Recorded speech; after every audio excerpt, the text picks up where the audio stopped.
Bueno, un día más nos vamos a hacer eco de una denuncia que realizan los profesionales de Médicos Sin Fronteras. Una situación terrible que se vive en República Democrática del Congo, donde la violencia sexual contra mujeres y menores es un problema de dimensiones inimaginables en Europa.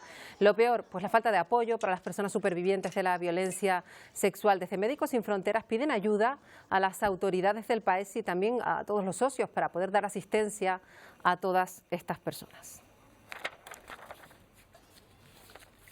Bueno, tenemos con nosotros a Carlos Bustamante, que es delegado precisamente de Médicos Sin Fronteras para Canarias y que nos atiende un día más. Vamos a saludarlo ya, Carlos Bustamante. Bienvenido un día más. Hola, buenas tardes, ¿qué tal? Me ha llamado mucho la atención ese informe que ha sacado Médicos Sin Fronteras, sobre todo porque es demoledor, porque hasta 11.000 personas atendieron sus equipos en ese país solo el año pasado. Exacto, solo 11.000 personas, casi 12.000 personas en 2020 y solo en 6 de las 26 provincias del país, con lo que la magnitud del problema es mucho mayor. Lo que pasa es que nosotros hablamos de lo que tenemos, de lo que vemos, ¿no? Y lo que tratamos cada día. Efectivamente. ¿Piensa que este tipo de denuncias tienen algún tipo de efecto? Porque es verdad que más con la situación que estamos pasando es difícil encontrarnos una noticia tan impactante como esta en alguna portada. Se queda siempre muy relegada, ¿no? Sí, es cierto que este tipo de noticias no salen. Nosotros insistimos, ya hicimos un informe en 2014 sobre la violencia sexual en República Democrática del Congo y ahora volvemos a salir con este informe que, como decías, tiene unos datos demoledores porque son pues las 30 personas al día las que atendemos por víctimas de violencia sexual en Médicos Sin Fronteras y es cierto que no tiene mucho impacto en medios, pero lo que sí que esperamos es que tenga impacto en las autoridades congoleñas y en las autoridades internacionales y que decidan de una vez por todas financiar esto de forma continuada y de forma correspondiente a la gravedad del problema para que las víctimas puedan acceder como mínimo a atención médica, psicológica y a recursos legales. Efectivamente, el problema, señor Bustamante, es que la violencia está sistematizada. ¿Qué es lo que pasa en la sociedad de República Democrática del Congo para que esto sea un hábito, la violencia contra las mujeres e incluso contra los menores?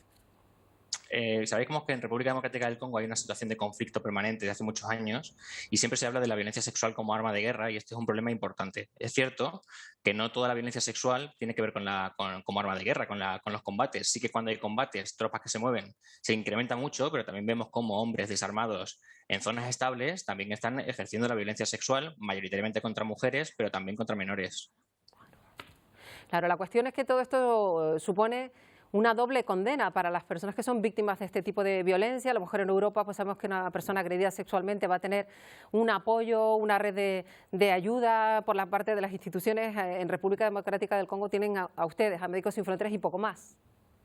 Claro, nosotros ofrecemos atención médica y sanitaria y también atención psicológica a todas las mujeres que son víctimas de violencia sexual y que llegan hasta nuestras consultas. De hecho, incluso descentralizamos la atención para llegar a aquellos lugares donde normalmente no hay centros de salud o las mujeres no saben que existe una red de apoyo.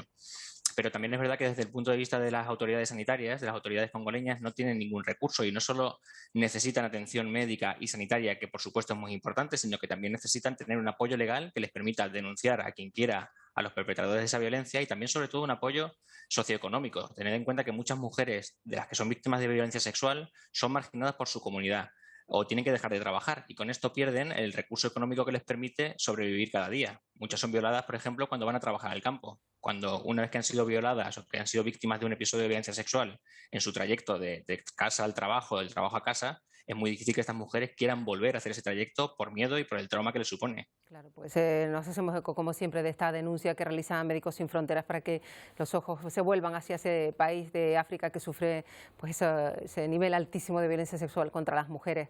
Muchas gracias, señor Bustamante, por atendernos un día más. Gracias a vosotros.